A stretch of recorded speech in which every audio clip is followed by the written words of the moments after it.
Bonjour ou rebonjour à tous, dans cette salle bien sûr, ou sur les écrans des réseaux sociaux. Nouvelle étape donc dans notre forum des religions, sur le thème général, vous le savez, de la tolérance. Religion et tolérance, mission impossible, point d'interrogation.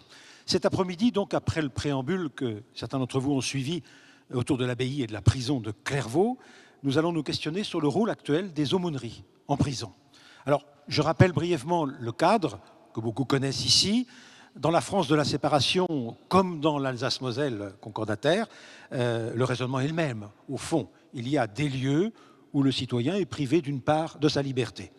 Là, il pourrait donc être empêché de vivre sa foi religieuse, et puisqu'il ne peut plus aller vers le culte, eh bien les cultes vont pouvoir venir à lui. Et c'est donc en fait au nom de la liberté de conscience et de la liberté de religion qu'ont été créées des aumôneries dans 3 de ces lieux sous contrainte. Ce sont les hôpitaux, bien sûr, ce sont les armées et ce sont les prisons. Dans les prisons aujourd'hui, ce sont 7 cultes qui sont agréés par l'administration, les catholiques, les protestants, les juifs, les musulmans, les bouddhistes, les orthodoxes et les témoins de Jéhovah. Ce sont des professionnels ou des bénévoles, des aumôniers hommes ou femmes, qui entrent donc en détention, qui accompagnent les détenus, qui organisent des cultes, bref, permettent aux détenus, comme le dit le Code de procédure pénale, de pouvoir satisfaire aux exigences de sa vie religieuse, morale ou spirituelle. Alors, ces aumôniers sont-ils tolérés, bienvenus ou même souhaités par l'administration, par les détenus en détention? Que peut ou doit faire la religion pour éviter la violence ou la fameuse radicalisation? Aide-t-il à la réinsertion? Voilà quelques-unes des questions qui se posent et que nous allons creuser un peu avec nos invités pendant une petite heure et demie, 1 heure entre nous et une demi-heure avec vous si vous le souhaitez. Nos invités que je remercie beaucoup de leur présence au nom des organisateurs du Forum des religions. Je salue en premier lieu Laurent Ridel, qui est le directeur de l'administration pénitentiaire à l'échelon national donc. Alors, beaucoup vous connaissent ici dans cette salle parce que vous avez fait un passage à Strasbourg, d'une part, et d'autre part en raison de vos fonctions. Je rappelle quand même que vous êtes originaire de Rennes, que vous êtes juriste de formation et qu'après l'École nationale d'administration pénitentiaire, vous avez occupé des fonctions dans plusieurs lieux. J'ai noté Saint-Maur, Poissy, Nouméa, avec un tropisme particulier pour l'outre-mer. Et puis, vous avez été plusieurs fois directeur interrégional, notamment ici, et vous avez occupé des responsabilités à plusieurs reprises au ministère jusqu'à ce poste de directeur de l'administration pénitentiaire. Cela fait à peu près 1 an, je crois, et je le souligne, c'est la première fois, en tout cas je l'ai lu, que quelqu'un du Sérail, un membre de l'administration pénitentiaire, occupe ce rôle. Auparavant, c'était classiquement un magistrat ou un préfet qui y était nommé par le garde des Sceaux. Merci beaucoup de votre présence. Je salue à mes côtés Chantal Gérard, doublement ravi parce qu'un accident de TGV a failli nous priver de votre présence. Et je suis ravi qu'on ait pu faire ce qu'il fallait pour que vous arriviez à temps. Vous êtes aumônier régional catholique des prisons. Je précise que la région pénitentiaire, au sens où on le dit, colle maintenant au Grand Est. Ça n'a pas toujours été le cas dans la carte pénitentiaire française, mais c'est aujourd'hui corrigé. Et vous intervenez aussi, si je ne me trompe pas, au centre pénitentiaire près de Nancy. C'est Nancy-Maxéville, c'est cela, voilà. Bonjour aussi, bien sûr, et bienvenue à Abdelkrim Haït El Kaïd. Vous êtes aumônier régional musulman des prisons. Vous venez de Verdun, dans la Meuse, et vous nous expliquerez un petit peu comment vous êtes venu à cette fonction, à cet engagement, à cette vocation, je ne sais pas. Enfin, je retrouve aussi avec plaisir Pascal Ickel, aumônier national protestant des prisons. Je dis retrouve avec plaisir parce qu'il est par ailleurs pasteur en Alsace, et je vous ai souvent croisé dans votre itinéraire depuis que vous avez été, il y a très longtemps, stagiaire quelques mois aux dernières nouvelles d'Alsace où j'officiais, à l'époque où vous alliez travailler pour le journal Le Messager, à l'époque évangélique. Mais je vous ai retrouvé aussi à Saint-Mathieu, et j'ai su que vous étiez en Guadeloupe et dans bien d'autres fonctions. Vous êtes aumônier régional des prisons depuis 2016, si je ne me trompe pas, et c'est depuis cet automne, en fait, l'automne dernier, que vous êtes aumônier national au titre, je le rappelle, de la Fédération protestante de France. Alors merci à tous les 4. Et sans attendre, la première question qui est dictée bien sûr par notre thème, je l'évoquais tout à l'heure, est-ce que en détention, les aumôneries sont tolérées ou accueillies à bras ouverts? Et cette question, elle vaut bien sûr pour les détenus et pour l'administration et les surveillants. Je la pose en premier lieu, vous ne m'en voudrez pas, à M. Laurent Ridel. Merci de votre invitation. Effectivement, je retrouve Strasbourg avec beaucoup de plaisir. Je vais essayer d'être assez concis, mais je pense qu'il faut, comme vous l'avez suggéré tout à l'heure, avoir une vision un peu historique et rappeler et insister là-dessus que le monde pénitentiaire et le monde de la religion, notamment catholique, sont intimement liés. Le nom de administration pénitentiaire vient de pénitence et que je rappelle que la peine de prison a été inventée dans le droit canon et a été repris, laïcisé, sécularisé donc par la Révolution française, mais que la peine d'enfermement n'existait pas avant la Révolution française.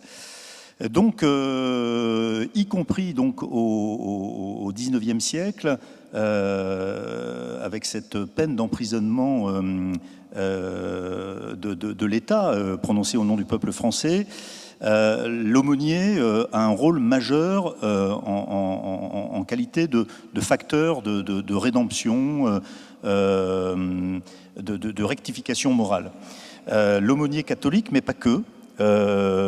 Il y avait déjà quelques détenus d'autres confessions, et il y avait un certain nombre d'établissements pénitentiaires au XIXe siècle, notamment Ensisheim par exemple, Poissy, qui avait une spécialisation dans la prise en charge avec des aumôniers afférents de détenus de confession juive ou protestante. Seuls les musulmans en fait n'avaient pas le droit à avoir leur aumônier. Les protestants étaient renvoyés en fait dans des bagnes en Algérie. Les musulmans. Cela va perdurer en fait bien au-delà en fait de la loi de 1905, puisque, on l'a vu d'ailleurs sur les photos de Clairvaux, en 1931, vous avez vu le monde important qui assistait en fait à la messe, et dans les maisons centrales de Clairvaux, jusqu'en 1930, la messe était obligatoire. Mais dès la fin du 19e siècle, avec le mouvement scientiste, le positivisme, le développement de la criminologie, on va acter en fait l'hypocrisie du système et avec la sécularisation de la société, se dire que finalement l'aumônier n'apporte pas grand-chose dans la rédemption des détenus et que le système ne fonctionne pas beaucoup. Et à partir de là, on va entrer dans un système où l'aumônier sera présent, mais plus du tout avec cette importance centrale en termes de prise en charge. L'aumônier également sera là, effectivement, pour permettre aux détenus d'exercer sa liberté de conscience de façon assez discrète et avec le mouvement de sécularisation, je le rappelais, de la société, à partir des années 30 jusqu'aux années 90, on va assez peu parler des aumôniers. Finalement, ils intervenaient, il n'y avait aucune difficulté. Lorsque je dis ils intervenaient, c'était essentiellement les aumôniers catholiques et protestants. Et puis, on pensait en fait que finalement, les aumôniers, au fur et à mesure, auraient un rôle très marginal et n'interviendraient pratiquement plus parce qu'il n'y aurait plus de demande. Et à partir de la fin des années 90, on assiste à un retour en fait du religieux en prison et à une demande très forte des détenus et qui concerne une pluralité de religions. Ça va être reconnu non plus en termes de besoin d'accompagnement, de prise en charge, mais en termes de réponse à un droit fondamental qui va être repris et sacralisé par la loi pénitentiaire, avec un article 26 qui stipule que les détenus ont le droit d'exercer le culte de leur choix, ont la liberté de conscience, et que l'administration pénitentiaire a le devoir de leur fournir cette possibilité. Et à partir de ce moment-là, l'administration pénitentiaire va être amenée à codifier en fait l'intervention des aumôniers, à s'y intéresser avec un certain nombre de tendances que je vais rappeler très rapidement. La première, c'est, comme c'est un droit, la nécessité de s'adapter à la demande. On va passer de 2 très grandes aumôneries, catholiques et protestants, à 7 aumôneries, vous l'avez rappelé, certaines imposées par le juge administratif, que comme c'est un droit, certains détenus privés de cette liberté de conscience ont porté l'affaire en justice, ont eu gain de cause, et c'est ainsi que l'aumônerie, la dernière arrivée, les témoins de Jéhovah, interviennent depuis 2013.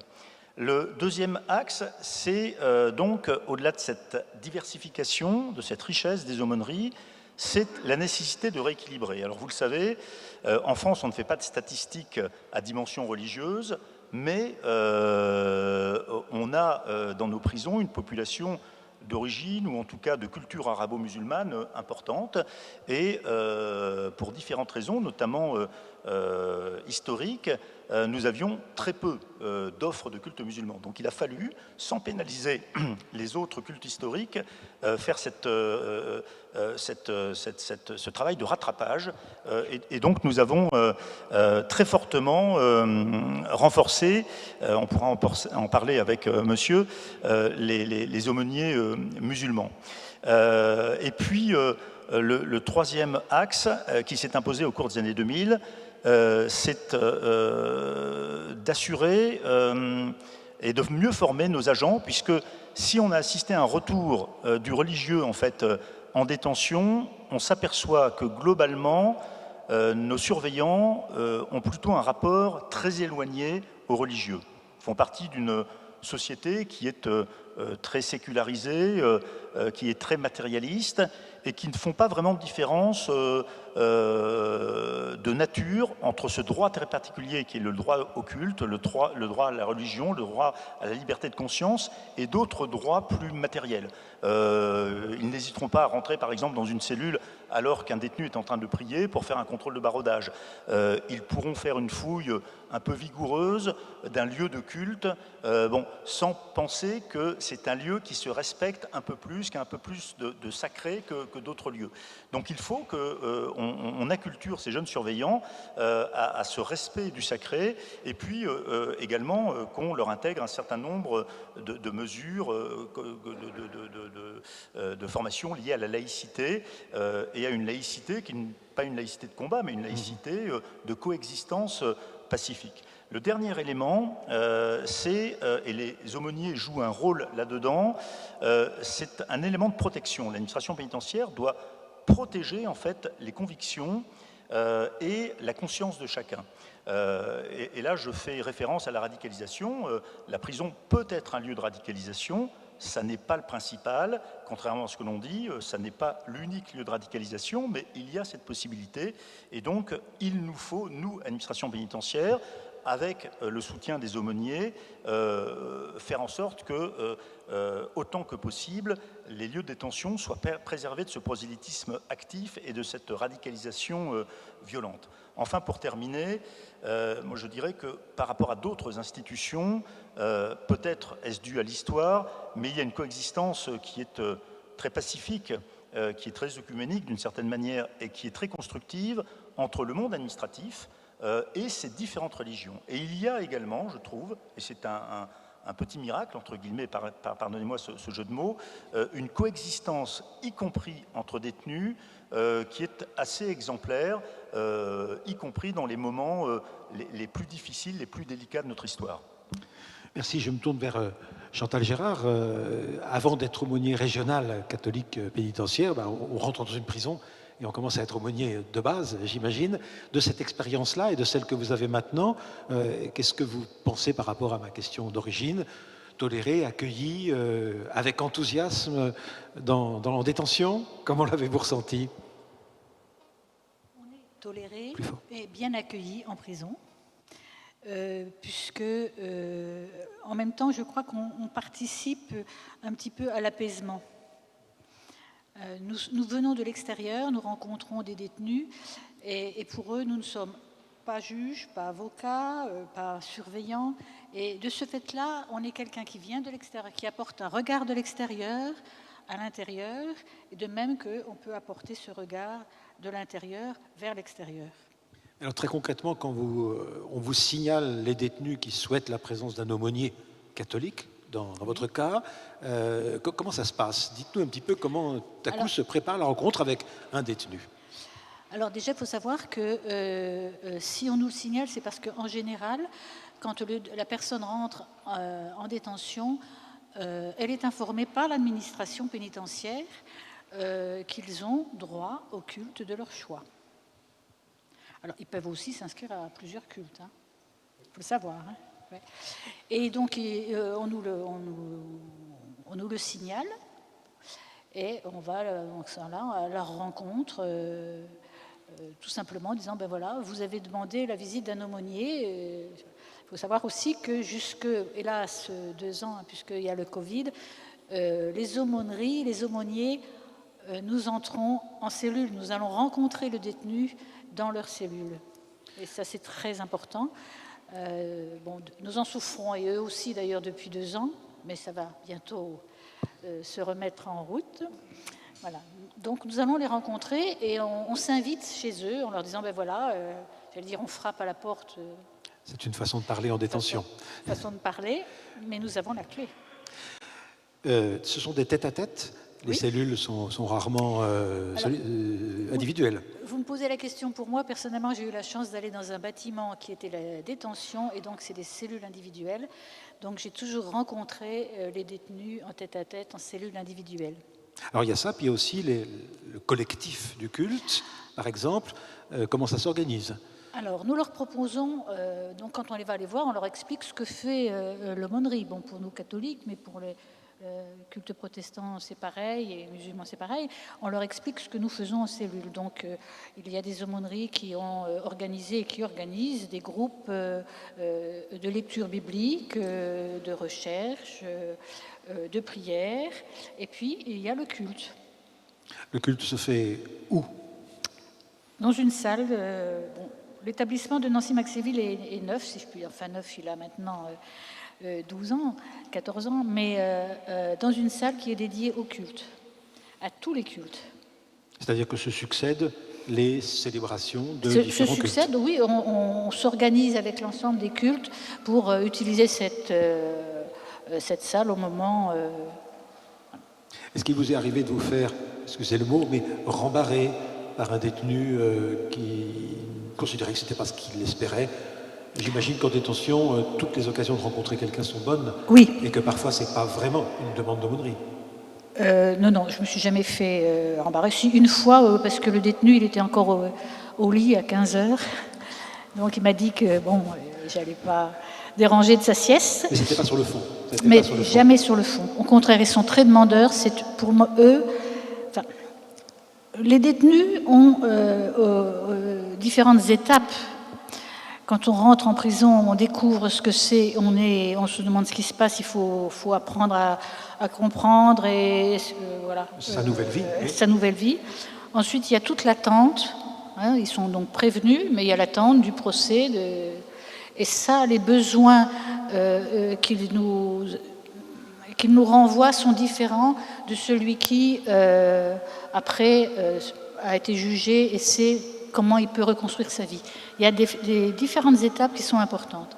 Il y a donc la prévention, on attend. Ensuite, il y a la préparation du procès. Et là aussi, leurs besoins sont importants et différents. Et puis après le procès, il y a, maintenant que je sais... J'ai une échéance. J'ai une échéance, je peux penser à reconstruire et ma deuxième chance, quoi, de me reconstruire et de me réinsérer. On va en reparler dans un instant. Pascal Ickel, aumônier donc national protestant, toléré ou accueilli avec enthousiasme, quel est le mot que vous choisissez? Et aussi aumônier de base. Bien sûr, oui. Voilà. Alors, accueilli, oui. Bien accueilli, oui. Je dirais surtout par les directions, par les personnels responsables et encadrants. C'est plus nuancé quand il s'agit des personnels de surveillance, pour les raisons que Monsieur le Directeur a évoquées à l'instant. Problème de culture, problème de regard aussi sur la personne détenue. Il m'est arrivé d'entendre des remarques extrêmement désagréables de surveillance sur des détenus dans certains établissements, ou alors des remarques désabusées aussi. Voilà. Mais ça dépend vraiment, je dirais, plus des personnes. Mais bien accueilli, oui, souhaité, oui, avec cette remarque qui revient très très souvent. Justement, vous êtes, tu l'as évoqué, vous êtes un facteur d'apaisement.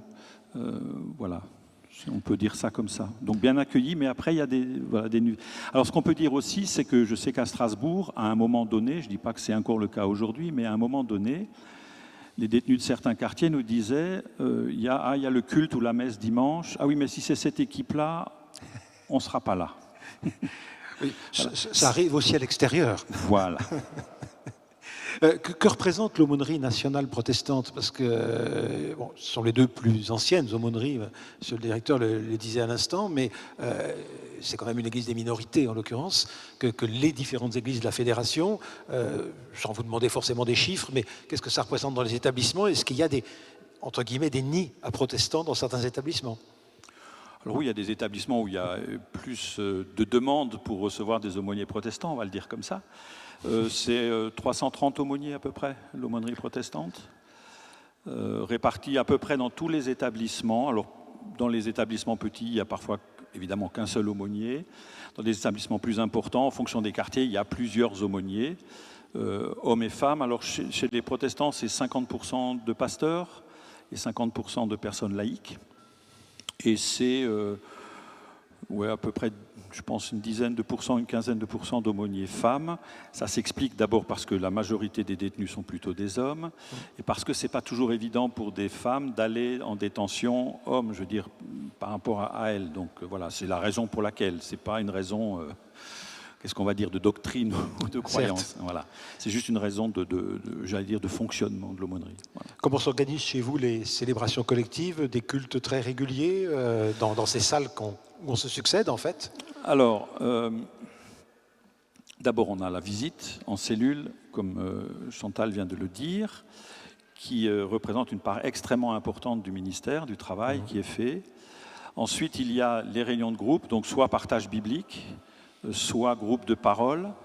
Et pour les cultes, ça dépend beaucoup des établissements en fait. Il y a des établissements où, par exemple à Strasbourg, c'est un culte protestant par mois. 3 autres, on va dire dimanche pour le moment, c'est la messe. Ça, c'est un arrangement, un accord qu'on a pris entre nous, sachant quand même qu'une partie des détenus sont les mêmes pour l'office. L'important pour eux, c'est d'avoir un office le dimanche, en fait. Ensuite, il y a des établissements où c'est tous les 15 jours ou toutes les semaines. Ça dépend vraiment de l'établissement, de l'organisation de l'établissement, de la présence aussi. On a une particularité aussi, c'est qu'on a pas mal d'aumôniers de voyage. Oui.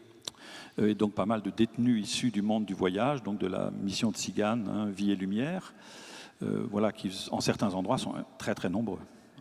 Alors je me tourne vers Abdelkrim Haït El Kaïd, donc aumônier musulman, toléré ou accueilli, en l'occurrence invité, mais plus récemment que les autres. Permettez-moi de saluer et de remercier les organisateurs pour ce forum des religions à Strasbourg, Madame Mache, et aussi je salue la présence de Monsieur le directeur de l'ADAP, de Monsieur Reder, qui nous a fait honneur d'être présent, et aussi Monsieur le Camus, le directeur de l'ADI de Strasbourg. Donc déjà, Madame l'aumônier régional et national et Monsieur le directeur, ils ont déjà tracé un petit peu, ils ont donné pas mal d'informations qui sont très importantes. Donc pour nous, les aumôniers musulmans, donc on est dans la grande région Est, on est à peu près 36 aumôniers, femmes, hommes et femmes, qui interviennent dans les 24 à peu près d'établissements pénitentiaires en Grand Est. Sur le plan national, on est dans les 325 à peu près aumôniers entre bénévoles et aumôniers locaux. Moi, je vous réponds à votre question. Est-ce qu'on est toléré ou pas toléré? Donc, on est très bien toléré. Donc, c'est même pas toléré, c'est la présence des directions, de la direction de l'ADAP et la direction de l'ADI. C'est déjà un signe fort de nous montrer qu'on est très bien accueilli, très bien toléré. Et aussi, on le voit aussi quand on fait la demande. Non seulement maintenant, donc Monsieur le directeur, il a un petit peu, il nous a raconté l'historique, comment il y a l'aumônerie dans les établissements pénitentiaires. Et d'ailleurs, ça, c'est un peu, si on veut un petit peu chercher que le détenu, il peut être privé de toute chose sauf l'exercice de son culte. Donc, et aussi l'importance de l'aumônier musulman ou bien l'aumônier en général en détention, il a un rôle très important. Parce que quand on est en détresse, soit en maladie, et d'où l'aumônerie hospitalière, ou bien on est dans une situation critique en prison, d'où un détenu, il a besoin, c'est là où vraiment le cœur s'apaise. Et là où vraiment l'aumônier, il pourra faire l'affaire, il pourra travailler sur le cœur de détenu. Donc on est bien toléré, hein, donc on est bien accepté, accueilli. Comme il a dit monsieur le aumônier national, bien sûr, des fois, on trouve certaines difficultés minimes, marginales, que nous, on ne le considère même pas. Pourquoi? Parce que ça, on le trouve à l'extérieur comme à l'intérieur. Ça dépend de la personne, ça dépend du surveillant. Mais tout ce qui est direction, tout ce qui est référent de culte, tout ce qui est les personnes avec lesquelles on a vraiment un contact de travail, il y a vraiment un accueil. Au contraire, ils nous aident vraiment pour faciliter notre mission. Aussi, une autre chose aussi, on le voit aussi pour le nombre d'aumôniers nommés. Donc le nombre d'aumôniers nommés. Et on le voit aussi quand on fait une formule d'avoir un agrément, des fois même provisoire, pour ne pas laisser un établissement sans aumônier. Donc là, l'établissement, l'administration fait le travail, donc il nous délivre une autorisation provisoire de l'attente de l'agrément, bien sûr, définitif. Tout cela, ça montre que l'administration, il est avec l'aumônier et il est vraiment, il appuie la présence de l'aumônier. De notre côté aussi, l'aumônier, il est là dans l'établissement. On ne doit pas se sentir que des gens qui perturbent le fonctionnement d'établissement. Donc on ordonne à tous nos aumôniers locaux, bien sûr, il doit être vu comme quelqu'un qui aide au fonctionnement de l'établissement. Tout le monde sait que les établissements pénitentiaires, il y a un grand travail, il y a une grande structuration, il y a beaucoup de choses à respecter. De tout cela, on le transmet à nos aumôniers locaux. Donc voilà, donc aussi un autre exemple pour vous montrer qu'on est accepté, qu'il y a vraiment, j'appelle même pas une tolérance, pendant les 2 ans de Covid. Donc on a trouvé de notre côté l'administration pour nous aider à rester en contact avec le détenu. Oui, ce qui n'était pas simple. Voilà, il a fait allusion avec la création de le numéro vert qui a tourné 2 ans et qu'on était vraiment notre apport spirituel. Notre mission noble qui est la spiritualité, l'accompagnement d'un détenu, à savoir que l'accompagnement d'un détenu de côté spirituel, c'est la mission noble, mais bien sûr, il y a d'autres travails. Un aumônier, il est sociologue. Un aumônier, il est psychologue. Un aumônier, il doit des fois apporter apport économique. Parce que tu as certains détenus où il a personne. Donc il vient voir l'aumônier. L'aumônier, des fois, c'est le papa, c'est la maman, c'est la sœur, c'est la famille, c'est le proche. Donc, il vient se réfugier un petit peu donc, vers l'aumônier. Il peut lui raconter sa vie, il peut un petit peu. Donc, ça, c'est un travail humain.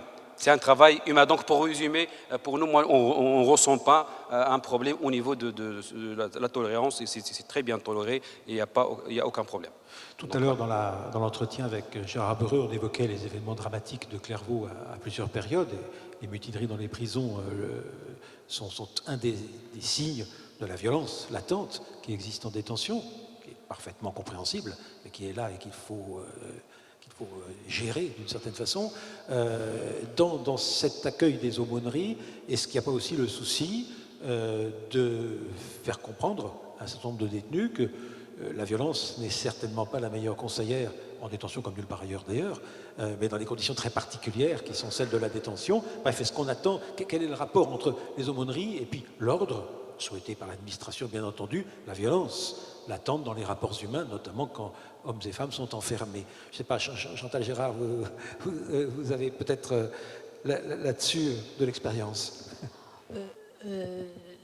Non, il y a des moments où effectivement on est en détention, mais on en parlait tout à l'heure avec M. Ridel, il y a des choses qui sont mises en place par l'administration pénitentiaire et qui vont justement vers cet apaisement que l'on ressent maintenant, puisqu'il y a des expériences qu'on appelle des quartiers confiance. Alors il y a même un bâtiment complet, il me semble, à Lutterbach. Donc dans le Haut-Rhin, pour ceux qui... Pour voilà. chez vous, voilà, à Mulhouse-Lutterbach. Moi-même à Nancy, dans le bâtiment où je vais, il y a tout un quartier et on sent La différence, c'est calme. Dites-nous un mot de plus, ce que sont ces bâtiments confiance ou ces quartiers confiance. Les droits sont plus larges, Oui. la liberté d'aller et de venir est plus large. Ah non, liberté d'aller et venir. Oui, c'est une Mais je vais façon de laisser parler en M. prison. Ridel expliquer plus ce que c'est que le bâtiment, enfin les quartiers confiance. C'est une expérience qui a été faite, je crois, en Espagne. Hein. Laurent Ridel, peut-être sur ce Oui. point. Effectivement, on a lancé un grand plan de lutte contre les violences et toute forme de violence en fait en milieu carcéral, en essayant d'agir de façon systémique sur tous les leviers. Et bien évidemment, toutes les personnes de la société civile qui interviennent en fait en détention ont un rôle à jouer là-dedans. Hein. Notamment, on a parlé du rôle de l'aumônier qui peut apaiser, qui est l'un des rares acteurs qui ne juge pas en détention. C'est une des difficultés pour les détenus de sans arrêt se sentir observés, jugés. Le rapport n'est jamais gratuit. L'observation, le rapport d'un certain nombre de propos, de gestes peut se traduire par une permission de sortir, un aménagement de peine accordé, annulé, etc. Il y a une relation de totale confiance en fait avec l'aumônier et qui est totalement secrète, hein, c'est-à-dire que oui. Rien n'est rapporté, sauf s'il y avait des événements extrêmement graves à l'administration. Et donc de ce point de vue, le rôle de l'aumônier par exemple en matière de violence auto-agressive, en matière de suicide est fondamental. Donc on essaie dans ce cadre de ce plan de lutte contre les violences, au-delà des installations matérielles, des vidéosurveillance, des points d'alarme, etc., de travailler aussi sur les relations en fait, entre détenus et entre les relations entre détenus et surveillants. Et on a créé, pour un certain nombre de détenus, pas tous, hein, on a créé pour des détenus extrêmement violents des quartiers particuliers de prise en charge, hein, des détenus très violents, des petits quartiers où on essaie de les désengager de cette violence avec des équipes pluridisciplinaires, mais pour un certain nombre de détenus, on joue le jeu de la responsabilisation, c'est-à-dire ce sont des quartiers effectivement respect. Ça a été créé il y a une vingtaine d'années en Espagne, des modules respecto, où c'est des quartiers de détention qui sont ouverts dans la journée et où les détenus ont un rôle à jouer très actif dans leur détention. Et on combat l'infantilisation, hélas, présente dans le système carcéral, comme dans tous les systèmes de prise en charge globaux. Le détenu a 15 ou 20 heures d'activités obligatoires et d'activités intéressantes qui peuvent faire un temps utile de sa détention, notamment en termes de prévention de la récidive. Il fait partie forcément d'une commission citoyenne organisation des activités, une commission citoyenne hygiène et sécurité du bâtiment, etc., etc.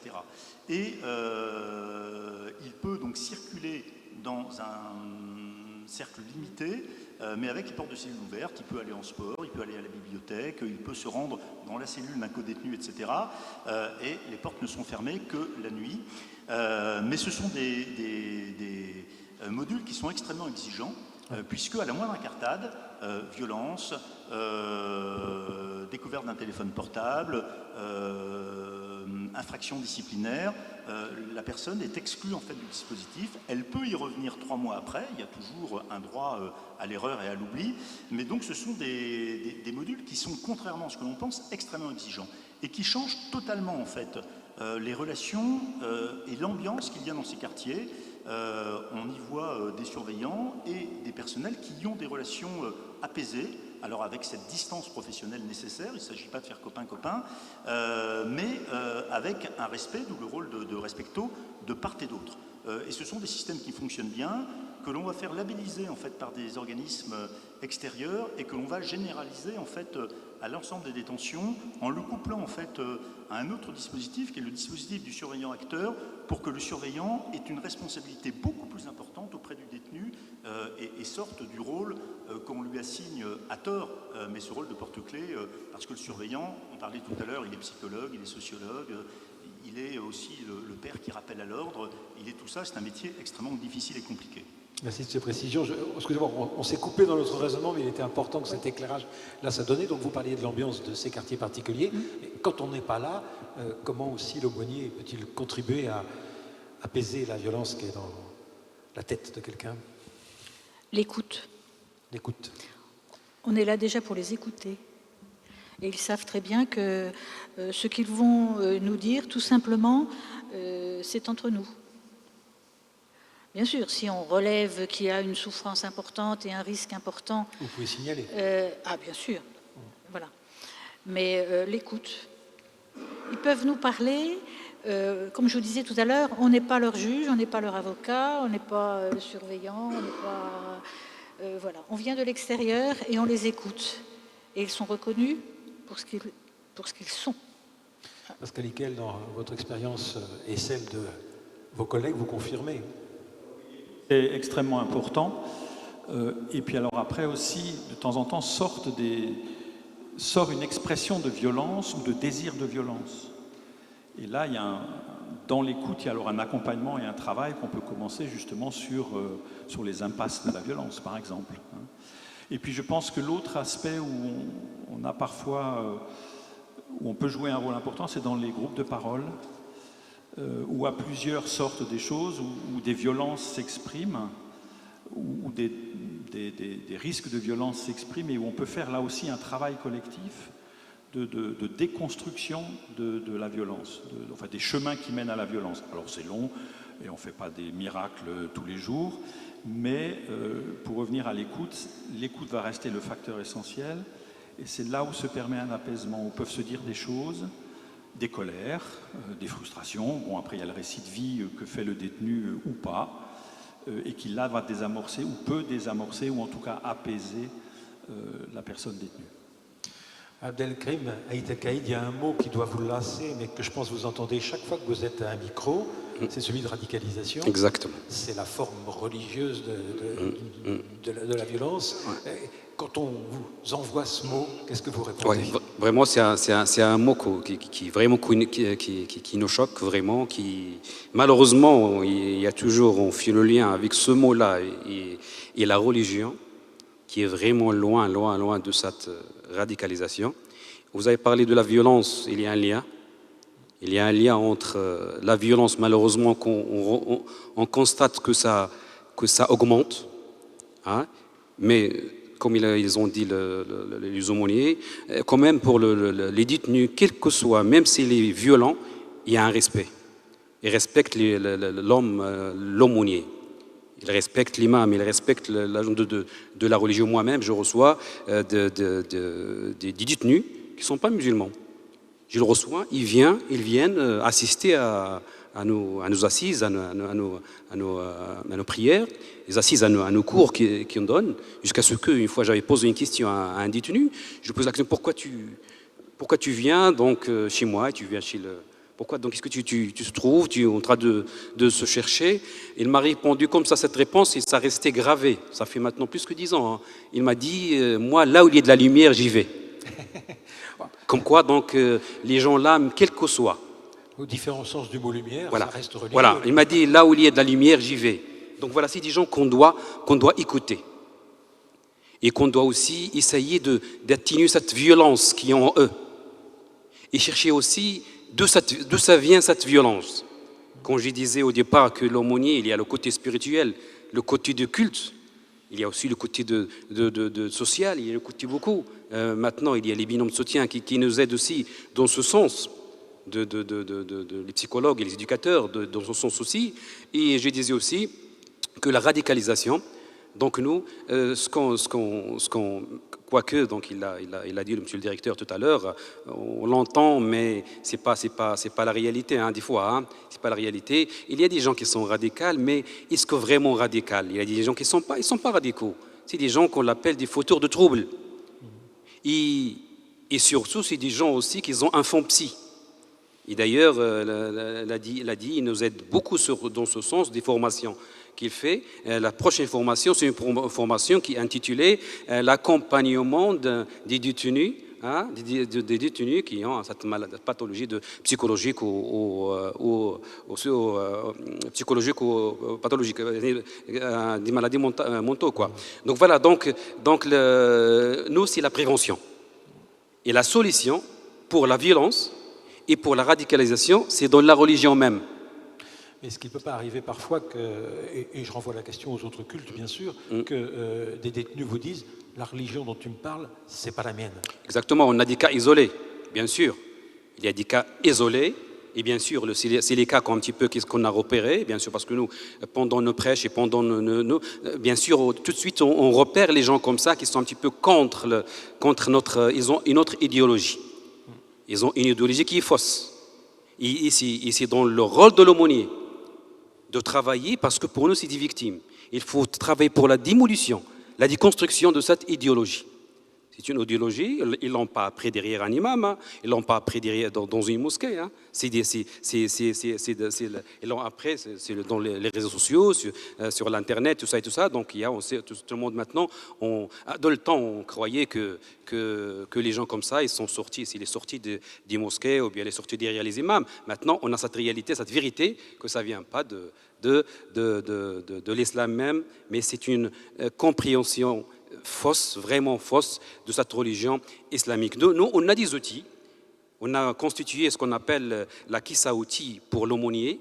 On a travaillé beaucoup, un grand travail, depuis le commencement de ce fléau de radicalisation. Hein. On a tiré la sonnette d'alarme il y a des années avant d'arriver à ce stade. Hein. On a tiré la sonnette d'alarme. Donc, on a outiller un petit peu les imams, on a outillé aussi les aumôniers pour qu'ils travaillent sur la prévention contre la radicalisation.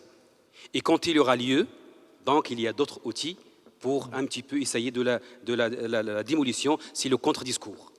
Parce que la solution, c'est dans le culte même, c'est dans la religion même.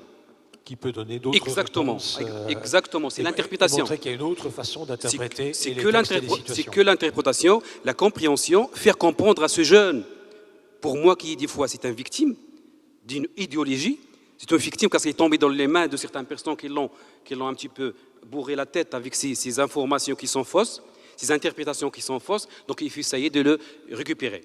Bien sûr, on a certains éléments et on a certains cas et qu'il y a un travail à faire dans ce sens, mais dans la grosse majorité, donc on essaie, on réussit quand même à faire notre travail. Donc, dans la Grand Est, par exemple, c'est rare, même les gens comme ça, ils ne reçoivent.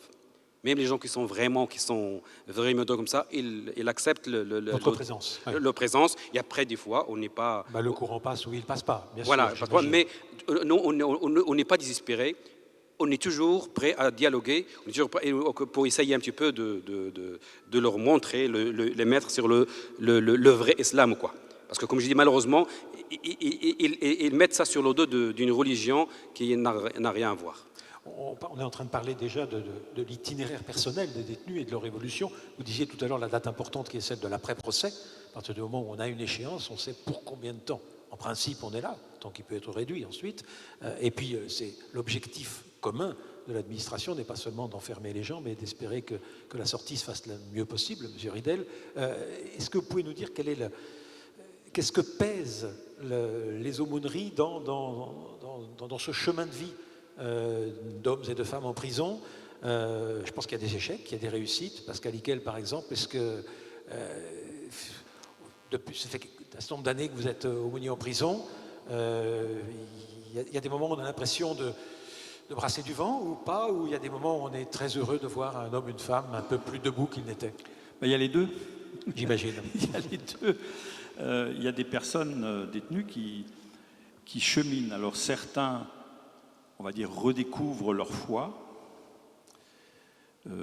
et prennent conscience de ce qu'ils ont fait et voilà, et ont vraiment le souhait de se reconstruire. Certains redécouvrent leur foi, mais juste en prison.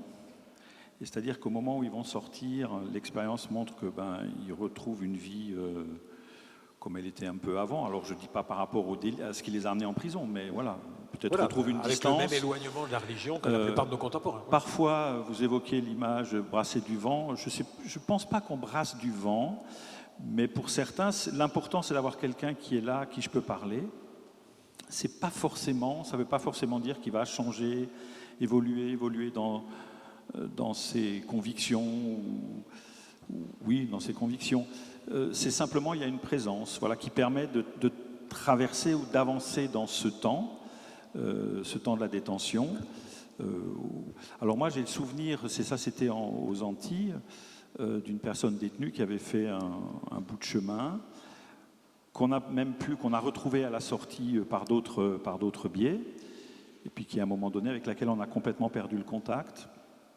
Donc voilà, ça c'est des choses qui arrivent aussi. Mais je crois que ça ne se pose pas en termes de réussite ou d'échec, ça se pose en termes de est-ce que quelqu'un arrive à se reconstruire. Il y a aussi tout un travail important qu'on n'a pas évoqué, mais qui est la prise de conscience de la victime.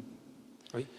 Qui n'est pas toujours, parfois ça arrive assez vite, parfois c'est un long temps, parfois malheureusement ça n'arrive pas vraiment. C'est aussi un travail qui participe de la reconstruction et qui participe du changement ou pas. Chantal Gérard, même question, Oui, compte tenu de votre tout à fait. expérience. Non, je veux dire aussi que c'est surtout aussi leur redonner leur dignité. Parce que quand vous passez un certain temps tout seul en prison pour le délit que vous avez fait, ressortir, ça doit être quand même très difficile. Et donc, c'est leur redonner la dignité. Et savoir qu'ils ne sont pas oubliés, quoi. On vient les voir, ils ne sont pas oubliés, c'est pas parce qu'ils sont dans un petit mètre carré, 9 mètres carrés. Alors, je vais vous poser une question complètement iconoclaste et pas du tout politiquement correcte, mais vous êtes une femme Oui. et vous entrez en prison dans une religion qui est très souvent représentée par des hommes, en tout cas pour un certain nombre de sacrements. Il n'y a pas des détenus qui viennent me dire « je veux un prêtre ». Pas du tout. C'est bon à savoir. Non, pas du tout. Et je vais vous préciser que je vais dans un quartier homme. Et comment faites-vous pour la messe? Ah ben la messe, c'est pas moi qui l'a dit, on a un prêtre. C'est pour ça que je vous pose la question. Voilà. C'est pour ça que je vous pose la Mais question. non, et je n'ai jamais eu peur. Et je sens beaucoup un grand respect. Oui. Vraiment. Est-ce que je peux juste pour Pascal prolonger Nickel. ce qu'on disait, leur redonner leur dignité, hein. Ça c'est quelque chose d'important, c'est-à-dire, ça a été dit avant, on ne juge pas, c'est un regard bienveillant qui permet à la personne de faire prendre conscience à la personne qu'elle existe et qu'elle n'est pas réduite à l'acte qu'elle a commis. Et ça, c'est extrêmement important. De pouvoir justement ouvrir une perspective et ouvrir un avenir parce qu'on n'est pas réduit à un acte qu'on a commis, à une faute, un acte délictuel qu'on a commis. Voilà. Alors, ça aussi, c'est l'acte important. qu'elle a commis, est-ce que vous êtes au courant? Non. En principe, bon, vous pouvez l'être quand même par des biais détournés. Je veux dire, j'ai été journaliste pendant 40 ans, je sais que les journaux existent en prison et que chacun sait que c'est lui qui était dans tel article ou dans tel autre. Alors, quand on va, on ne sait rien. Et nous ne demandons jamais pourquoi tu es là. Par contre, le détenu peut, ou pas, dire ce qui l'a amené là. Parfois il le fait, parfois il ne le fait pas. Parfois il le fait, d'une visite à l'autre il le fait, mais de manière un peu différente. Voilà, donc là aussi il y a... L'histoire avance. L'histoire avance, ou alors il y a des choses qu'on essaie de faire passer à travers les différences qu'il y a dans le récit qui est fait. Donc on ne le sait pas. Alors après on l'apprend effectivement, c'est soit à l'occasion d'un procès médiatisé, d'un coup on apprend « Ah, d'accord », ou alors on l'apprend par radio couloir, hein, parce que les choses circulent dans les quartiers évidemment, mais on ne le sait pas au départ. Laurent Ridel, on vient de parler du rapport entre les aumôniers et le détenu dans son parcours de vie en détention. Alors il y a le secret aussi qui entoure ce que font les intervenants qui sont là. En même temps, l'administration n'est pas opaque à ce qui se passe. Elle voit évoluer les détenus. Comment sent-elle ce rapport à ce sentiment religieux qui anime certains, qui n'en anime pas d'autres? Oui, vous avez raison. Notre obsession, c'est de faire du temps de prise en charge pénitentiaire en milieu fermé, c'est ce qui nous occupe, mais aussi en milieu ouvert, un temps utile. Hein, et que la personne ait des armes pour ne pas récidiver lorsqu'elle quitte la détention. Et j'allais dire, tout est utile, c'est un travail pluridisciplinaire énorme, et je pense qu'au-delà de l'administration pénitentiaire, dont ce n'est pas la chasse gardée, il faut que l'ensemble de la société l'assume et y participe. Et donc les aumôniers, je l'ai rappelé tout à l'heure, on l'a tous rappelé, dont le rôle est très important. Juste quelques chiffres, on est actuellement à peu près 2000 aumôniers ou auxiliaires d'aumônerie qui interviennent en milieu carcéral. C'est un chiffre qui a doublé en 20 ans. Donc on est très très loin de cette fin qui était soi-disant programmée. Le budget consacré aux aumôneries, et ça devrait encore augmenter parce qu'il y a une mission parlementaire actuellement qui est en cours pour parler du devenir de l'aumônerie, ou des aumôneries, parce qu'il y a des aumôneries qui sont dans des situations très différentes les unes des autres. On est passé en 10 ans de 2 millions d'euros à plus de 4 millions d'euros. Donc là aussi. Voilà, et tout ça parce que les aumôniers font quelque chose d'utile, parce que le droit n'est pas une variable d'ajustement, ou ne l'est plus en tout cas en détention, donc il y a ce droit fondamental à la religion, à l'exercice du culte et à la liberté de conscience, mais c'est aussi utile socialement. Je disais, moi, la part qui doit être prise par la société civile, et on s'aperçoit que l'un des facteurs de récidive les plus importants, c'est l'isolement social, c'est l'isolement amical. Or, les professionnels pénitentiaires, notamment dans les services d'insertion et de probation, ils peuvent soutenir des projets professionnels, ils peuvent contrôler des obligations à l'extérieur, mais ce ne seront pas cette présence, ce réconfort dont on parlait. Donc je pense qu'effectivement, au-delà de la prise de conscience, de la réflexion, là on revient un peu à l'emprisonnement monacal, oui. Je pense que l'aumônier et les associations qui entourent l'aumônerie peuvent accompagner ce choc. Parfois, effectivement, il y a un choc de l'incarcération, mais il y a aussi un choc de la sortie. Et je pense que c'est extrêmement important qu'il y ait ce supplément d'âme, ce supplément, j'allais dire, d'entourage totalement gratuit. Alors, il se fait en France, il est beaucoup plus présent dans les pays anglo-saxons, par exemple, où les aumôniers, moi j'ai fait des voyages d'études aux États-Unis et en Angleterre, où les aumôniers ont un rôle qui est extrêmement important, notamment, et qui sont intégrés dans des équipes de travailleurs sociaux. Ça n'est pas le cas en France, et je pense que c'est très bien qu'il y ait cette séparation, c'est notre culture, mais les aumôniers ont aussi cette dimension d'accompagnement à l'intérieur et à l'extérieur, que l'on oublie parfois par une vision trop administrative en fait, de la prévention de la récidive, mais qui est fondamentale chez l'être humain.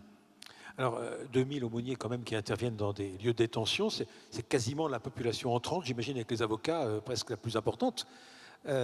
Alors, je ne dirais pas qu'on rentre dans une prison comme dans un moulin, mais... J'allais pas dire ça non plus. D'abord, il n'y a pas de lieu plus contrôlé que la prison.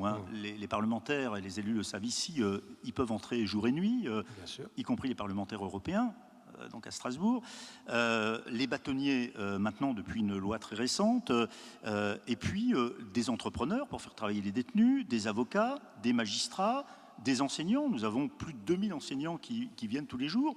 Les médecins, je rappelle que le choix français, c'est que les détenus soient considérés comme des citoyens, certes un peu dans une situation particulière, mais continuent à bénéficier des services publics de droit commun. Donc les médecins qui viennent en prison sont des médecins qui appartiennent au service hospitalier. Et donc parmi tous ces gens qui vont et viennent en prison, hors période de Covid bien évidemment, il y a les aumôniers, mais les aumôniers, et c'est là qu'on voit le poids de l'histoire et sans doute cette relation singulière et cette importance fondamentale quand même liée à la liberté de conscience, sont les seuls parmi tous ces intervenants, ce n'est pas le cas des avocats, qui ont la clé de cellule et qui peuvent aller dans l'intimité du détenu, dans sa cellule, sans passer par le personnel. Donc il y a cette intimité et cette proximité qui marque quand même l'intervention très particulière des aumôniers. Ce n'est pas le cas des visiteurs de prison. Ah non, pas du tout. Il y a des parloirs, comme les avocats, les enseignants vont dans les salles de classe, et j'allais dire même quand c'est du passé, mais la prison dans la prison, ce qu'on appelait le mitard, oui. le quartier disciplinaire, lorsque le détenu n'avait plus aucun droit et qu'il était mis au pain sec et à l'eau, il y a des années de cela, bien évidemment, on a évolué fort heureusement, il conservait le droit de voir l'aumônier. Voilà le temps de l'échange, si vous le souhaitez. Des micros sont à votre disposition, et si vous avez des questions pour nos 4 intervenants, oui, c'est le moment. Je vais juste passer le micro de façon à ce qu'on conserve les règles d'hygiène liées à cette période Covid. Donc si quelqu'un... Une question ici. Je suis aumônier bouddhiste à la maison d'arrêt de Strasbourg et j'aurais voulu préciser quelque chose. En maison d'arrêt, les détenus sont 2 par cellule en général sur 9 mètres carrés et ils ne peuvent pas sortir de la cellule, si ce n'est lorsqu'ils sont convoqués au parloir. Et ça, c'est vraiment pour moi terrible. Je trouve ça très très dur à vivre pour eux. Et ce qui va se passer en maison d'arrêt, c'est qu'ils passent leur temps à attendre. Pardon, on n'a pas très bien entendu. Ils passent leur temps à attendre. Ils Oui. attendent d'être convoqués, ils attendent leur procès, ils attendent après leur procès d'être envoyés ailleurs, puisque c'est une maison d'arrêt. Et donc, moi, en tant qu'aumônier bouddhiste, ma pratique principale, c'est de leur transmettre la paramita de la patience. Oui. Voilà, je voulais préciser ça et dire aussi que le numéro vert, j'ai cru comprendre que vous disiez qu'il n'était plus en fonction, il est encore en fonction. Pardon ? C'est à la libre appréciation des cultes. Vous l'avez souhaité, les bouddhistes, le maintenir. D'autres ont préféré l'interrompre. Voilà, chacun a eu cette liberté. Monsieur Ridel, sur ce, et peut-être l'un ou l'autre, sur cette attente des maisons d'arrêt. C'est d'autant plus difficile qu'on vit dans une société quand même où la patience n'est pas la qualité première. Hein. Et souvent, d'ailleurs, c'est parfois l'impatience, l'incapacité à se maîtriser qui a conduit un certain nombre de détenus au passage à l'acte. Donc moi, je souscris parfaitement à votre constat. Je me bats et je pense que le cancer qui mine nos détentions depuis maintenant 30 ans, c'est la surpopulation carcérale. Non seulement c'est indigne, parce que c'est 2 ou 3 personnes dans 9 mètres carrés, ça ne touche que les maisons d'arrêt, hein, et pas les établissements longue peine. Mais, et puis, au-delà de l'indignité, ça met à mal tout le fonctionnement de l'établissement, parce que comme à Strasbourg, un établissement pour 500 places, quand vous avez 800 personnes, pire, 1000 personnes à Villepinte, vous avez une cuisine qui est dimensionnée pour 500 personnes, vous avez des parloirs qui sont dimensionnés pour 500 personnes visites, vous avez des activités, etc. Donc c'est tout le fonctionnement de l'établissement qui est grippé. Donc moi, je me bats pour que l'on construise des prisons pour sortir de ce cercle vicieux, pour qu'on développe d'autres formes de sanctions, parce qu'une place de prison, c'est 250 000 € la place, ça n'est pas rien comme investissement, et c'est 100 € la journée de détention. Je pense que pour un certain nombre de condamnés, on peut peut-être envisager des solutions plus intéressantes, plus intelligentes et plus performantes en termes de prévention de la récidive. Et puis, moi, je me bats avec un certain nombre de mes collègues pour porter une offre de peine différente auprès des magistrats. Voilà, vous avez raison, la France est le 5e pays au niveau du Conseil de l'Europe, 47 pays, qui a le plus fort taux d'encombrement dans nos prisons. Donc c'est un mal vraiment endémique qu'il faut combattre. Donc je souscris tout à fait à ce que vous avez dit. Et c'est aussi pour ça qu'on essaie, y compris en maison d'arrêt, et on le fera prochainement à Strasbourg, de mettre en place d'autres formes de régimes de détention, notamment ces fameux régimes respect que l'on met également en place en maison d'arrêt. On ne peut pas le faire pour tous les détenus parce qu'il y a une variété de profils, mais je pense qu'effectivement, il faut arrêter de faire peser à tous les détenus des normes de sécurité les plus élevées, que certains méritent, mais pas tous. D'autres sur le plateau souhaitent répondre à la question de madame? Non, sinon on prend la suivante. Je vous en prie. Carsten Lemkühler de l'université. Ma question porte sur le secret professionnel. On sait qu'en France, les pasteurs, les prêtres sont soumis au secret professionnel, protégés par la loi. Et je me demande, est-ce que cela joue un rôle dans le travail de l'aumônier? Par exemple, quand on observe un élément de radicalisation, si la personne parle ouvertement de cela avec son aumônier, est-ce que c'est d'abord protégé par le secret professionnel? Et comment est-ce que vous allez gérer une telle situation? Merci. De répondre autant qu'aumônier, après monsieur le directeur il pourra rajouter sur ce sujet de le secret professionnel. Déjà donc pour ce qui concerne le secret, on a fait une formation il y a 2, 3 ans, 4 ans je pense avec l'ADI, jusqu'à où il peut y aller le secret professionnel, c'est un aumônier. Donc vous l'avez bien expliqué, quand il y a une atteinte à la personne même, quand il y a l'atteinte à autrui, qu'on voit qu'il y a un danger, c'est plus un secret professionnel. Donc c'est quelqu'un qu'on voit vraiment qu'il est radicalisé et qu'on sait vraiment donc vraiment celui-là donc il peut avoir une atteinte sur le soit dans l'établissement même ou bien à sa sortie. on fait déjà notre travail, on essaie d'accompagner ce détenu qui est radicalisé pour un petit peu le corriger, pour essayer de le remettre sur le droit chemin et lui comprendre un petit peu sa religion. Si, bien sûr, on parle de la radicalisation en rapport avec la religion, bien sûr. Hein. Donc, on essaye de le mettre. Donc, sinon, donc, bien sûr, donc, on doit le signaler à l'administration, hein, donc, pour... Ça se fait comment ce signalement? C'est une formule, il y a un protocole. Donc il y a un petit protocole bien sûr. Donc on doit pour la protection de lui-même déjà. Donc après pour dire que cette personne-là, donc il faut un autre accompagnement. Plus bien sûr, il y a d'autres quartiers qui sont spécifiques pour y aller, pour être encadré davantage. Il y aura des évaluations, etc., etc. Excusez-moi de la question, elle est peut-être un peu presque perfide, mais est-ce que ça ne pose pas ensuite des questions avec, je ne sais pas si ça vous est déjà arrivé de devoir signaler quelqu'un, mais est-ce que ça ne pose pas des problèmes avec les autres détenus qui disent attention, l'aumônier c'est un mouchard? Bien sûr, de toute façon ça nous a jamais déjà arrivé. J'imagine. Ça nous parle juste pour répondre à la question de monsieur. Voilà. C'est pas quelque chose qui arrive tous les minutes. En tout cas, moi, ça n'a jamais arrivé. Donc, bien sûr, donc, on a déjà certains détenus qu'on a dit qu'ils n'acceptent pas l'imam. Qu'il n'accepte pas, du moment que tu n'es pas avec son idéologie, donc tu es rejeté.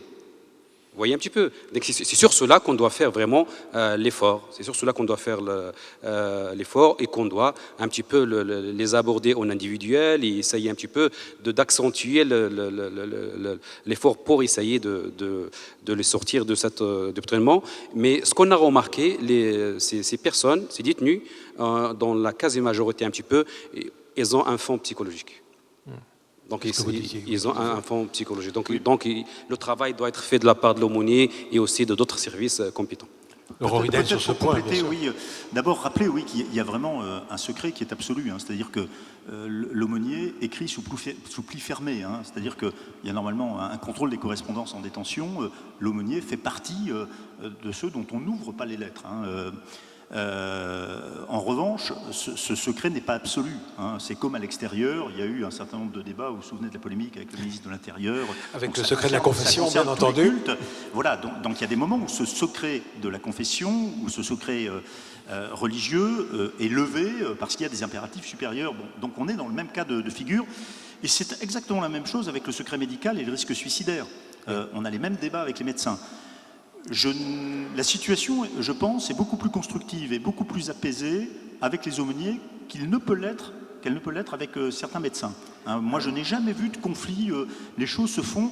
Et la plupart du temps, je vais vous dire, on n'a pas besoin, en fait, qu'un aumônier vienne nous dire un tel est radicalisé, etc. On a suffisamment de moyens maintenant pour l'évaluer. On s'est beaucoup amélioré. Alors, je reste très très prudent parce qu'en la matière, il faut l'être. On a un service de renseignement pénitentiaire du 2e cercle qui a des méthodes d'investigation. On est en relation avec les services à l'extérieur. On vit 24 heures sur 24 avec les détenus.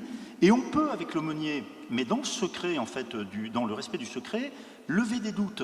Parce que l'intégrisme, qui existe dans toutes les religions, ça n'est pas la radicalisation violente. Bien sûr. Hein, voilà. Donc, voilà, ça se fait vraiment, je pense, sans difficulté dans le respect des prérogatives des uns et des autres. Puis je voudrais juste rappeler un chiffre sur le nombre de détenus radicalisés.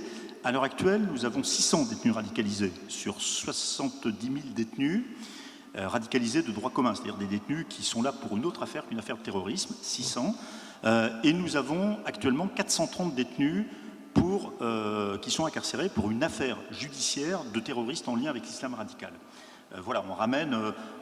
la prison est un lieu qui peut être un incubateur de radicalisation, mais ça n'est pas le seul, encore une fois, et il ne faut pas lui accorder une priorité absolue. Je rejoins ce que disait l'aumônier régional. Il y a souvent des chemins très particuliers, très spécifiques de radicalisation. On constate effectivement en ce moment beaucoup de cheminement en lien avec la psychiatrie et le déséquilibre. Et puis, juste un mot aussi pour ne pas baisser la garde, mais quand même mettre à bas un certain nombre d'idées faciles, préconçues sur la prison. Moins de 25% des retournises, des détenus qui ont commis des actes de guerre dans la zone irako-syrienne, moins de 25% étaient passés en prison. 75% s'étaient radicalisés dans d'autres lieux. Autre question, autre intervention? Ici. Ah pardon, oui, excusez-moi. Merci d'avoir bien repéré. On va prendre les questions devant après. Oui, on y arrivera. Bonjour, et tout en vous félicitant, mesdames et messieurs, sur votre engagement en tant qu'aumônier, ma question concerne la formation des aumôniers. J'entends qu'il y a des imams ou des pasteurs, mais qu'en est-il de ceux qui sont laïcs? Quelle formation est-elle demandée ou proposée? Merci. Peut-être les uns après les autres, Chantal Gérard, commencez. Alors, pour l'aumônerie catholique... Plus près le micro. Pour l'aumônerie catholique, une fois qu'on a l'agrément, donc un laïc souhaite aller être aumônier de prison, il fait déjà un stage, c'est-à-dire que pendant une période définie, 3 mois, voire 6 mois, il rentre dans l'établissement, toujours accompagné d'un aumônier agréé. Voilà, ça c'est une chose. Ça lui permet de découvrir l'intérieur, si je puis dire, et de voir si ce pour cela où il a le désir, est-ce qu'il est vraiment fait pour cela? Ensuite, il y a cette demande d'agrément qui est faite. Et ensuite, l'aumônerie catholique propose, et c'est obligatoire, des temps de formation. Il y a déjà ce qu'on appelle la session des nouveaux aumôniers en première année, c'est-à-dire la première année où vous êtes agréé, vous devez aller ces 3 jours, ça se passe à la conférence des évêques de France à Paris, faire cette formation. Et 1 an après, c'est-à-dire après 1 an de mission, on vous repropose une autre formation, là où on va plus détailler tout ce qui est le parcours judiciaire, le rôle de chacun, où on fait intervenir un avocat, un procureur, voilà. Et au niveau des régions, on peut vous proposer aussi des temps, un week-end de formation sur des thèmes.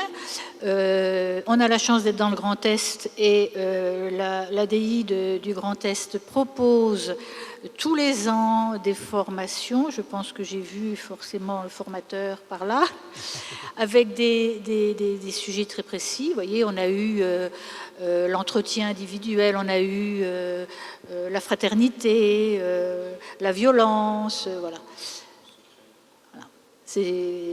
Voilà. Bon, je ne parle pas du diplôme universitaire, c'est tout à fait autre chose.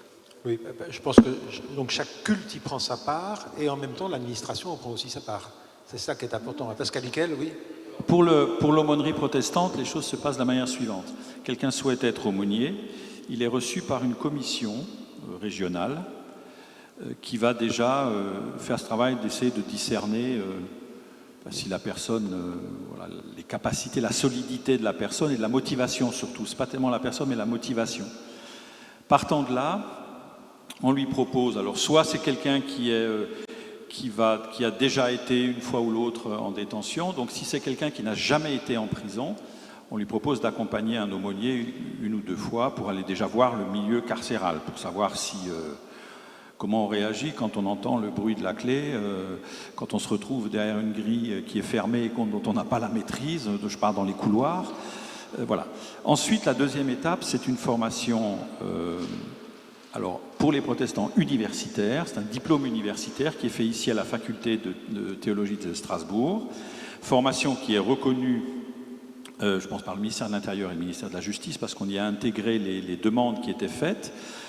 Formation qui inclut un travail, donc une réflexion, une partie théologique, il y a une partie de psychologie, un gros travail qui est fait sur l'écoute, il y a tout un travail qui est fait au niveau juridique aussi, notamment sur la laïcité, la place des religions dans la société, et puis il y a tous les aspects très concrets du travail de l'aumônerie, sachant que c'est un diplôme qui est fait pour les 3 aumôneries, donc militaire, hospitalière et pénitentiaire, et que chacun, après, il y a des modules spécifiques, évidemment, à chacun. Donc cette formation se fait sur 1 an, elle se fait en présentiel sur 1 semaine au mois d'octobre et sur 1 semaine au mois de mai-juin, avec un examen qui est un diplôme universitaire, et qui a été rendu par la faculté de théologie accessible à des gens qui n'ont pas le bac. Ça, c'est très important parce que sinon, effectivement, il y avait un gros souci. Voilà. Et pendant cette période, entre les deux sessions, souvent, c'est là que font les candidats aumôniers font un stage pratique avec un aumônier pour l'accompagner. Alors, les stagiaires ont la possibilité d'accompagner non seulement pour les cultes, les réunions de groupe, mais aussi d'accompagner l'aumônier en titre dans la cellule, justement pour pouvoir, j'allais dire, apprendre aussi la pratique du dialogue avec la personne détenue. Voilà. Au terme de cela, il y a un rapport qui est rédigé, une évaluation finale, et puis ensuite on fait la demande d'agrément, ou alors si on sent qu'il y a des points qui doivent être approfondis, on va prolonger le stage pratique, par exemple, de quelques semaines ou quelques mois. Alors à côté de ça, comme pour l'aumônerie catholique, il y a des sessions par région. La plupart de nos régions, c'est 2 sessions dans l'année de formation continue, souvent une journée et une session sur 2 jours, voilà, autour de différents thèmes. Là, on retrouve la même dynamique, je dirais, que dans l'aumônerie catholique. Et puis, il y a l'encouragement à participer, quand les DI font des formations, à participer aux formations qu'il y a. Alors, il y en a quand même, à ma connaissance, en tout cas dans la région, de 3 types. Il y a des formations proposées sur la prévention au suicide, ça c'est important. Et l'intérêt de ces formations, c'est que les aumôniers rencontrent des personnels de l'administration pénitentiaire, des surveillants, des médecins, enfin tous les acteurs, des visiteurs, tous les acteurs un peu qui interviennent dans le monde carcéral. Ensuite, il y a la formation obligatoire pour les nouveaux aumôniers, qui est une formation administrative proposée par les DI. Comment ça fonctionne une prison, à qui on s'adresse, savoir un petit peu comment la hiérarchie, la structure de l'établissement, ça c'est extrêmement important aussi. Et puis il y a des formations plus spécifiques sur des thèmes, ça a été évoqué. J'ai vu M. Frédéric Rognon, qui est donc professeur à la faculté de théologie ici, qui est un des formateurs, enfin le formateur qui a travaillé avec l'ADI en particulier pour mettre en place des formations sur les thèmes qui ont été évoqués. Même question pour vous, comment sont formés, avec la particularité que vous êtes en nombre et récent. Voilà. Donc, pour le culte musulman, donc nous, l'aumônier régional reçoit un dossier du candidat, et on se base beaucoup sur sa formation théologique, c'est la base, dans la religion islamique. Après, bien sûr, donc l'aumônier régional il valide, l'aumônier national il valide, il a un agrément théologique. Après, on envoie le dossier complet avec il y a un grand dossier qu'on envoie à la DI pour le traitement. Au niveau de formation, donc bien sûr, on organise sur le culte musulman, il organise avec l'aumônerie régionale et nationale certaines formations qui sont spécifiques, surtout dans le cadre de la radicalisation qu'on a dit, surtout dans le cadre de radicalisation, pour un petit peu encore aider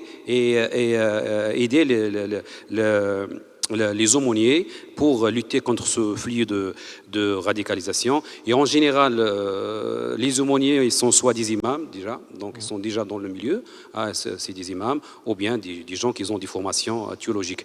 Bien sûr, après, il y a d'autres formations. La première formation de l'ADI, qui est obligatoire du nouveau nommé, et après les 3 formations qu'on fait tous les ans, et bien sûr la fameuse formation qui devient maintenant obligatoire, qui est très intéressante, et tous les aumôniers maintenant nouveau nommés sont dans l'obligation de la suivre, la DU universitaire à Metz, dont il y a 14 facultés en France entière. Il y a Toulouse qui le fait à distance. Donc nous, on encourage même les aumôniers anciens de suivre cette formation si leur emploi de temps le permet. Petite question complémentaire, on a parlé de l'agrément, cet agrément qui est donné par l'administration en fait, et j'ai bien compris à l'échelon des directions interrégionales. Alors, est-ce qu'on peut retirer un agrément? Est-ce qu'on peut refuser un agrément?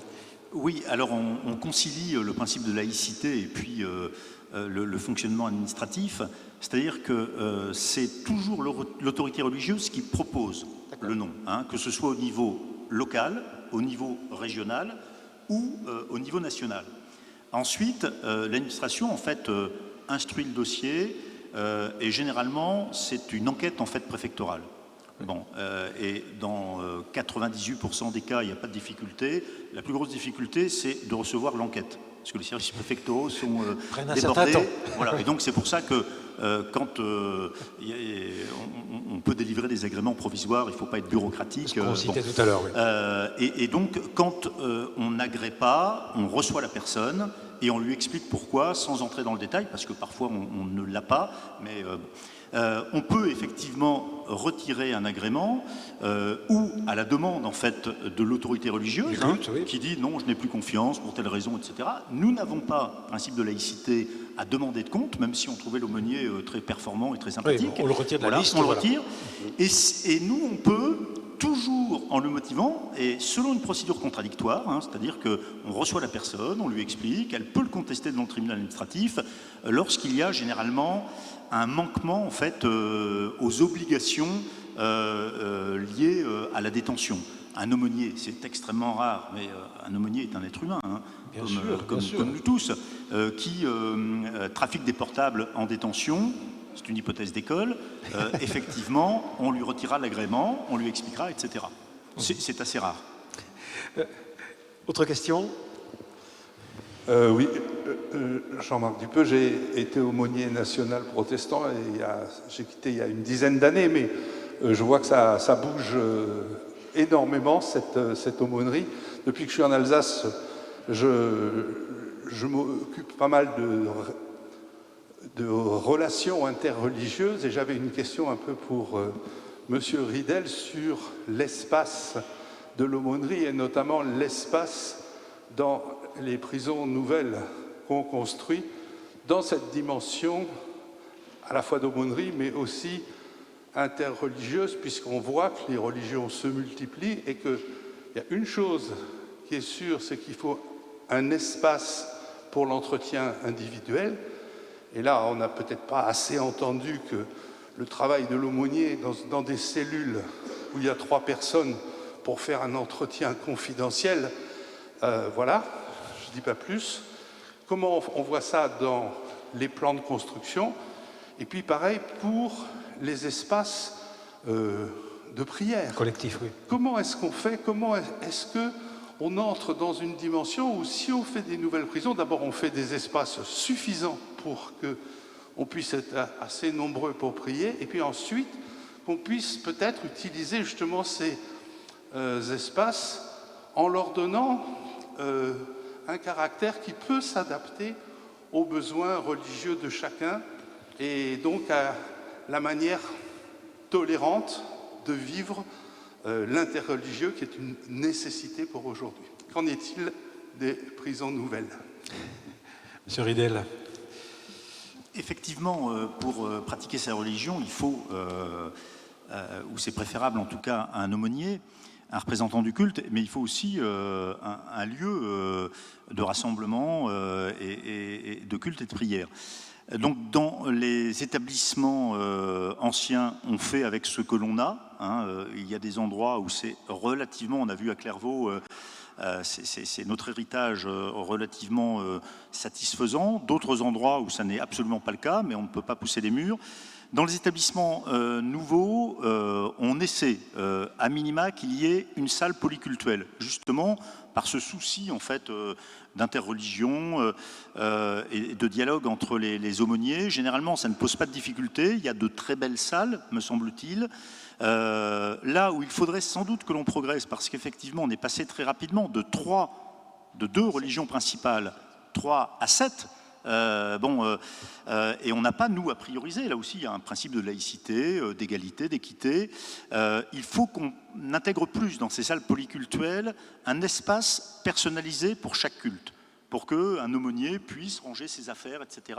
On a sans doute des progrès à faire là-dessus et il faut plus vous consulter en amont. Sur les espaces en fait, d'échange, je souhaite à terme qu'on puisse le faire de façon singulière et dans la confidentialité dans chaque cellule, mais ça n'est pas demain la veille. Donc la solution, effectivement, dans les établissements modernes, ça ne pose pas de difficulté. Il y a des parloirs qui sont faits pour ça, il y a des salles d'activité en nombre.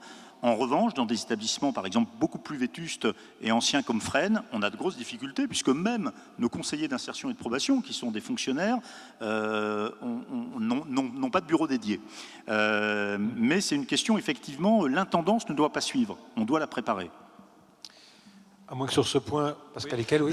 Je voulais dire, il me semble me souvenir que quand l'idée de l'Uterbach est née, donc prison nouvelle dans le Haut-Rhin, pour ceux qui ne seraient pas... nous avions été consultés, alors je dis nous, c'était les aumôniers régionaux, on avait été consultés pour justement faire part de nos besoins, de la manière dont on concevait les choses, et on était tous ensemble, et ça c'était très intéressant, parce que ça permettait justement d'élaborer un projet commun.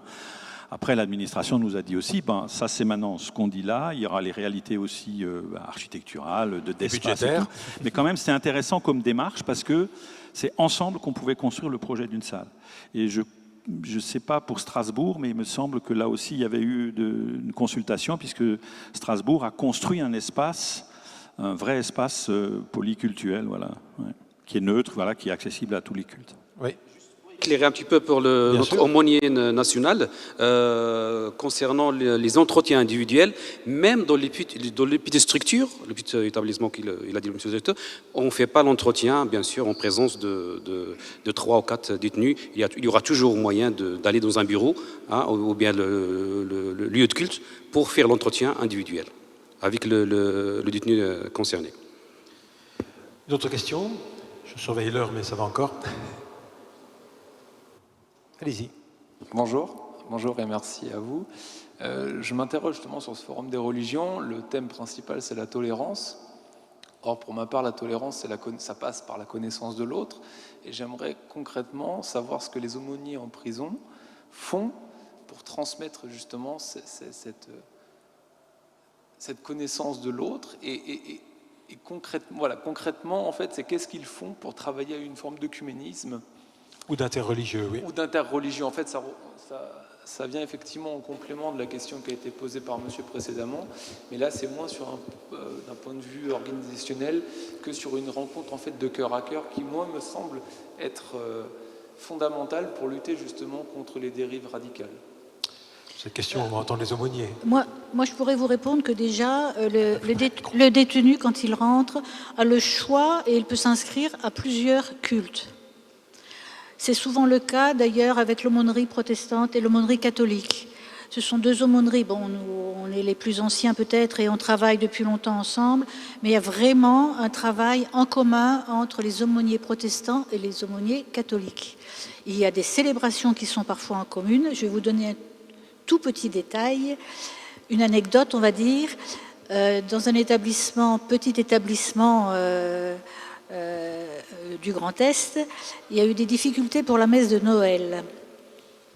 L'aumônier ne pouvait pas, pour des raisons de santé, s'y rendre, et le prêtre était simplement stagiaire, il ne pouvait donc pas rentrer tout seul. C'est le gradé qui m'a appelé en demandant... Il va commencer par me demander le numéro de téléphone du prêtre en disant... Le gradé, donc un surveillant. Hein. Le gradé, voilà. Au-dessus du surveillant. Hein. D'accord, ok, mais enfin, l'administration pénitentiaire. Celui chargé des cultes qui m'a appelé pour me demander le numéro de téléphone parce qu'il souhaitait rentrer en contact avec ce prêtre pour qu'il puisse venir dire la messe. Là-dessus, je lui ai dit, il ne peut pas, puisqu'il ne peut pas rentrer seul, il n'a pas d'agrément, et voilà. Et 48 heures après... Le gradé m'a mis un message en disant qu'il avait trouvé la solution, que ce prêtre allait dire la messe de Noël. Il est entré avec l'aumônier protestant. Ah, il était devenu stagiaire de l'aumônier protestant. Pour vous montrer, vous parlez, le communisme, la tolérance, oui. Et on respecte tout le monde. Une question, comme vous voulez, Abdelkrim, Aït Al-Qaïd. Oui, pour répondre à la question de monsieur la tolérance entre aumôniers, hein, donc nous, on essaye dans nos établissements pénitentiaires de faire des rencontres entre aumôniers et travailler sur une thématique quelconque, de temps en temps dans nos établissements, et des fois même en présence de certains détenus. Ça m'est arrivé dans certains établissements comme à Samial, à Montmidi, des fois à Nancy aussi, surtout dans ce cadre de radicalisation, de faire une rencontre interreligieuse au sein même de l'établissement, en présence de tous les aumôniers et même de certains détenus pour traiter et un thématique quelconque. Voilà, c'est une sorte pour vous dire que il y a une tolérance quand même.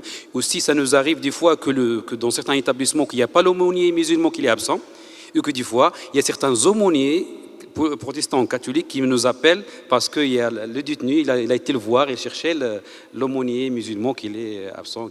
Aussi, on fait de groupes de parole entre aumôniers. Tout ça, ça rentre dans ce tolérance qui doit être entre religions. Pascal Ickel. Oui, je voulais dire, il y a quelques expériences qui ont été menées ou qui sont menées. Je sais qu'à Strasbourg, une année, s'était construit justement une rencontre entre les aumôneries. Donc étaient présents les catholiques, les musulmans, les protestants. C'est les trois qui avaient adhéré qui s'étaient engagés dans le projet, on va le dire comme ça, autour du thème de la fraternité. Et ce qui était intéressant, c'est qu'il y avait donc les aumôniers plus des personnes détenues de chaque aumônerie. Là, c'est des questions de place, simplement. Et donc, c'était, voilà, pour avoir un échange, c'était une expérience qui devait être reconduite la fois suivante, mais ça n'a pas pu se faire parce qu'un des aumôniers n'était pas disponible. Donc voilà, c'est en suspens, on va dire, pour la suite. Il me semble savoir qu'il y a des projets dans le Grand Est, dans certains établissements, pour des détenus qui ont des permissions de sortie, d'organiser des visites des lieux de culte de la ville concernée, justement en commun entre les aumôneries. Donc c'est un autre exemple qui permet justement de connaître le lieu de culte, et donc par là même les pratiques qui sont liées à ce lieu de culte. Leur tourne une dernière question, Monsieur Ridel. Vous avez évoqué tout à l'heure le rapport parlementaire qui est attendu et qui va proposer sans doute un certain nombre d'idées sur les aumôneries. Je sais bien que vous êtes haut fonctionnaire et que vous n'allez pas commenter un rapport qui n'existe pas encore, mais vous avez été entendu, d'autres l'ont été. Vers quoi on cherche en ce moment? Quelles sont les nouvelles pistes qu'on explore? Alors effectivement, je ne peux pas dévoiler un rapport que je ne connais pas, d'autant que le député Bruno Kettel, qui est avocat de formation et qui est député de l'Eure, qui est chargé de ce rapport, le rédige lui-même. Donc il a rencontré les directeurs interrégionaux, il a rencontré bien évidemment un certain nombre d'aumôniers, il s'est déplacé en province, des fonctionnaires pénitentiaires, des représentants bien évidemment de toutes les religions. Les constats sont partagés. Le constat, les aumôneries sont importantes et depuis une vingtaine d'années de plus en plus. Deux, il y a la question du statut des aumôniers qui se pose. On a des aumôneries qui ont des histoires et des visions différentes que l'on ne doit pas opposer. Mais c'est vrai que l'Église catholique, le culte protestant n'a pas la même histoire, n'a pas la même assise que le culte musulman. Et donc le statut actuel, qui est un statut qui peut être de bénévole ou d'indemnisation, convient, me semble-t-il, aux protestants et aux catholiques.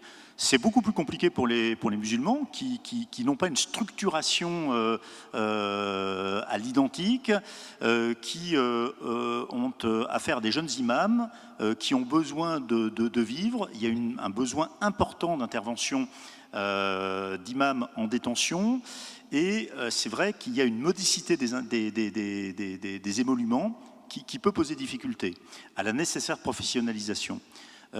Comme ce sont des émoluments, il n'y a pas de couverture sociale. Donc l'un des objectifs du rapport Kettel est de traiter ce sujet. De le traiter peut-être de façon plurielle, peut-être qu'il faut arrêter avec le centralisme parfois jacobin, il y a peut-être à traiter différemment des situations différentes. Mais cette question du statut, qui coûtera sans doute à l'administration, mais est vraiment une question très importante. Il y a la question de la formation. Je sais que Bruno Kettel souhaite renforcer la formation institutionnelle en laissant en fait au culte, aux organisations cultuelles, le soin bien évidemment en principe de laïcité, cette formation théologique, etc., mais en renforçant avec notamment l'apport des 3 écoles nationales de formation du ministère de la Justice, l'ENM, l'ENAP, mais aussi l'école de la PJJ, peut-être une formation un peu PJJ, plus poussée. protection judiciaire de Voilà, la jeunesse. Exactement. Voilà. Et puis également, Bruno Kettel, et ça va satisfaire l'ancien aumônier national, a trouvé que les conditions matérielles devaient être renforcées et adaptées maintenant aux 7 cultes que nous avons à gérer et non plus aux 2 ou 3. Donc voilà les quelques pistes que je peux vous livrer. Merci beaucoup de l'avoir fait et puis un grand merci évidemment à vous 4 d'avoir accepté cette rencontre.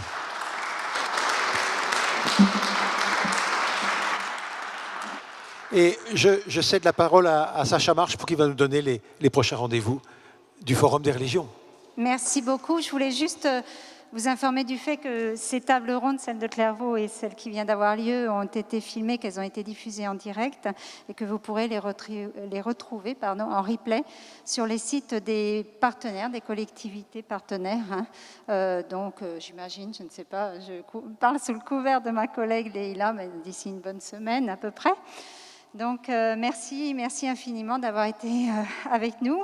Je voulais juste aussi vous informer du prochain événement qui se fait que sur inscription, mais qui est filmé aussi et diffusé aussi en direct sur la page web du Forum des religions, qui traitera de la religion peut-elle être tolérante entre fidélité et ouverture. C'est tout un programme et ce sera modéré par le monde des religions. Merci infiniment.